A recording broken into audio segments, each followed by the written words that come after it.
Hey family, I'm going to show you how to make some homemade elderberry syrup today. And so I'm going to make this as quick as possible for you guys. This is a great immunity booster, and it's great for children. Children can take it as long as they're over the age of 1 with the honey in it. If your child is under 1, like I have a 10-month-old, you can also make this batch and exclude part of it without honey. So because you shouldn't give a child under the age of 1 any honey. I mean, 10 months is close enough to a year old to where I wouldn't be that concerned about giving them honey, but I just don't. I'd rather not. So I exclude the honey for my 10-month-old, and then I add it in afterwards once I separate it. Okay. So we're going to get started here. It's kind of a hectic, busy day. I'm moderating, and I'm also trying to make this because I've got a couple of kiddos that have a little bit of a cough. They're not really too sick, but I'm going to go ahead and make this. So what you're going to need is 1 cup of elderberries. So these are dried elderberries. Obviously fresh is better, but dried elderberries is what I use because they're more shelf stable and they just last a lot longer in storage. So I have the dry elderberries. You're going to need 1 cup of those. You're going to need 4 cups of water. I prefer distilled water. So 4 cups of that. You can use 1 cinnamon stick. I get these from my Whole Foods herbal shop. You can also use the store brand. It's not a big deal. These are only like $1 at Walmart. So there's your cinnamon sticks. Okay. You're also going to need 7 cloves or 3/4 of a teaspoon of the ground cloves. I ran out of the whole cloves, so I'm going to use the ground today. It's not preferred, but it's okay. It's okay.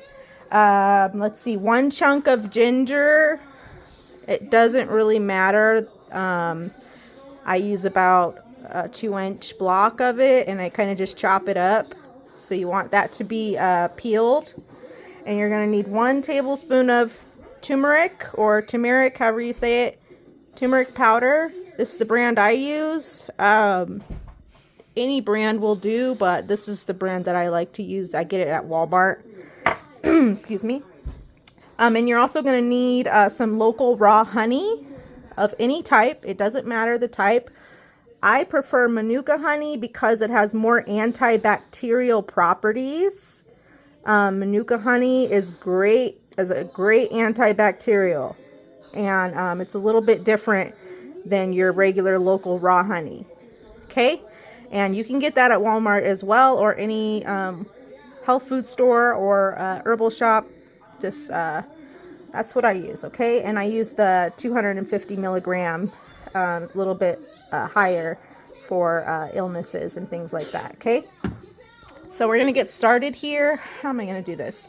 Let me see if I can prop you guys up here. Okay, we're going to see if I can prop you guys up while I do this. No, I'm not going to be able to prop you guys up. I need a cameraman. All right, let's go. We're going to do our 1 cup of elderberry. Okay, this is a 1/2 cup I'm measuring here. And I've got my 4 cups of water boiling right now on my little camper stove. We are off grid, so I'm not using electricity today, guys, because my solar is not getting any sun. So I'm trying to use my little camping propane stove. I had to pull that out today so I can make this. Okay, so I'm going to put this in a mesh strainer because I'm going to rinse these off just in case there's any sort of anything icky from when they dried these out. I just want to make sure that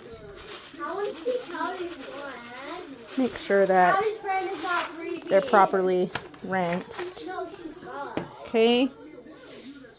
I'm just going to pour this whole bag in here because what's the point? We need 1 cup. Okay, so we're going to go ahead and I'm going to rinse these off here in my sink. Okay. Rinse, rinse, rinse. Just a quick little rinse is good enough. Okay, rinse elderberries. You don't want to rinse them too much because you know, You don't want to get rid of all the good stuff. So my water's boiling. I'm going to add in my 1 cup of elderberries, okay? Rinsed elderberries. Okay, so there's that. I need a spoon. Yeah, where's my spoon? Where's my spoon? Here we go. My spoon. I'm going to stir that up a little bit. I'm going to put this on a lower simmer because I don't want this to cook too fast. Alright, so that's on a low simmer. Alright, here we go. So, let's see. 1 cinnamon stick. Got my cinnamon sticks here. You can add 2 if you want. No big deal. Okay. I'm sorry guys if this video is kind of chaotic. So I'm going to add in 1 large cinnamon stick. Boom. Okay. I'm going to add in 3/4 of a teaspoon of ginger. Now I've got an 1/8 here, so that's 6 of these to make 3/4 of a teaspoon. Got my cloves. 2, 3, 4, 5, and 6. Okay, got that. And I'm going to chop up this ginger just a little bit, just to release a little bit more of those good properties in there. Okay, I'm gonna toss my ginger in. Boom. All right, and then 1 tablespoon of turmeric. This is a 1/2 tablespoon, so I'm gonna do a couple of those. Okay. Turmeric is very powerful, so you can even do a 1/2 tablespoon. It's very powerful anti-inflammatory. Okay, our honey is not going to go in until we're done and let this cool off. Okay, so I'm going to show you guys what I've done here. Okay, see that? Okay, we're going to stir that good stuff up. And we're going to let this boil, well, simmer for at least 30 to 40 minutes or until the liquid has reduced to half of this amount. Okay? So, I will see you guys in about 40 minutes, okay? Alright, so if you look in here, I got a camera person today. Alright, so if you look in the pot, this is what it should look like. Okay, it's reduced down quite a bit. So I'm going to go ahead and let this cool for, oops, drop that. I'm going to let this cool for about 30 more minutes before I decide to do anything, add anything else in here. And try to do this to the best of my ability. Okay, try to get all this good stuff out. Because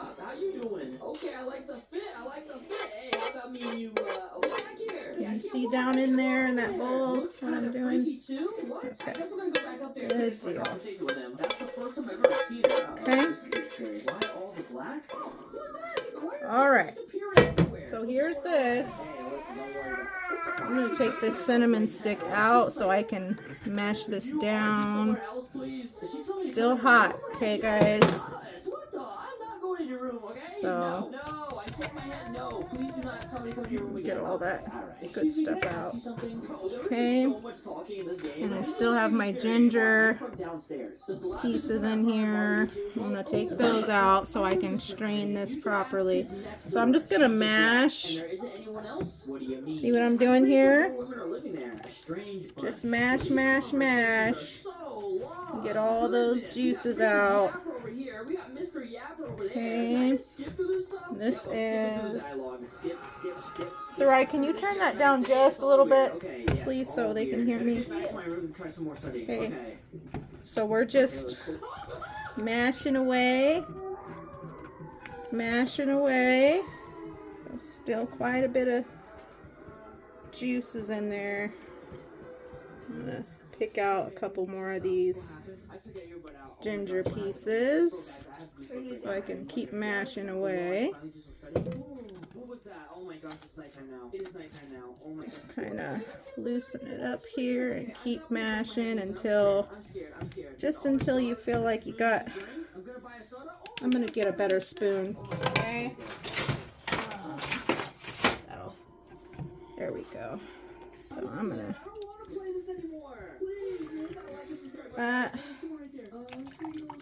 Okay. So you're just gonna do this until you get all the juice out, okay? And then if you look in this bowl, that's what you'll have left. And you're gonna let that cool down, kind of maybe like a lukewarm consistency, a little warmer than lukewarm. Just don't let it get too cold, because then I'm gonna come back and show you how we're gonna add in our honey after I divvy out the amount for my 10-month-old without the honey. So we'll be right back. Hit stop. All right, so now we've got this left, and it has cooled down quite a bit. It's kind of like a lukewarm temperature. So I'm just gonna divvy out just the amount that I want for my little one, my 10-month-old. I'm gonna do some without honey because I don't want her to have the honey just yet. So I'm gonna pour just a little bit in here. Okay, so that's her little amount. Okay, and okay, so and then the rest is gonna go. Sorry, I'm getting off track here. I'm gonna put honey in the rest of this mixture. Okay, you can do a whole cup of honey. I'm gonna do a half a cup, because I don't think that we need that much. And so I'm gonna grab a spoon here. Okay, so let me get a half a cup of honey here. And this is the Manuka honey. Honestly, I'm just gonna eyeball it. One big scoop is going in. Okay. And I'm gonna need a whisk. I'm just gonna throw it in there. That was quite a bit.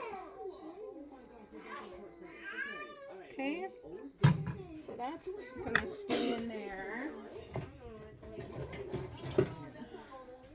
I'm just going to whisk away and make sure that that's nice and mixed in there.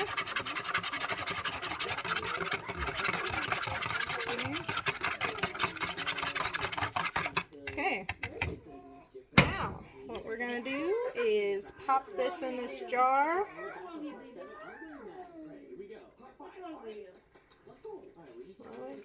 Slow it down. I need a better funnel or a bigger funnel. This is the only one I could find, so you guys get the picture though. Okay, so that's my honey. Everything is done now. Pop my little lid on each one. Okay. And now you've got one beautiful mixture for a child under 1 without the honey. Everything else is fine though. And then you've got a beautiful mixture of your elderberry syrup with the honey. And you're going to store these in the fridge for 2 to 4 months. They will last. You want to take 1 teaspoon. This is perfectly fine for adults. This is not just for children, you guys. Really good for us adults too. So 1 teaspoon 3 times a day. If you're sick, you're going to do 1 tablespoon 3 times a day. For children that are over 1, you're going to do 1 to 2 teaspoons daily. Okay? I'll probably give my 10-month-old like maybe like a quarter of a teaspoon or a half a teaspoon a day. Just great for immunity. You know what a great additive to this is? There is an herb called echinacea. It's this herb, except this is a tincture. This is an extract. I'm talking about the dry, loose echinacea. It's a herb. It kind of looks like dried grass. That would be a great additive to put into here when boiling it and cooking it. Okay, that's just gonna set this thing off. But I didn't have any dried echinacea. My herbal shop was out, so I have to order some. But yeah, that's pretty much it, you guys. Put it in your fridge. You can last 2 to 4 months in your fridge. And I'm trying to find a more shelf-stable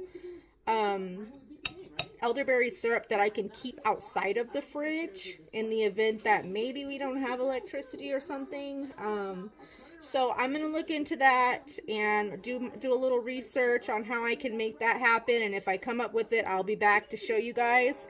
Otherwise, enjoy. And this is definitely going to help shorten the duration of colds and flus, etc. So I hope I help somebody out there, and I hope you guys have a blessed day. Shalom.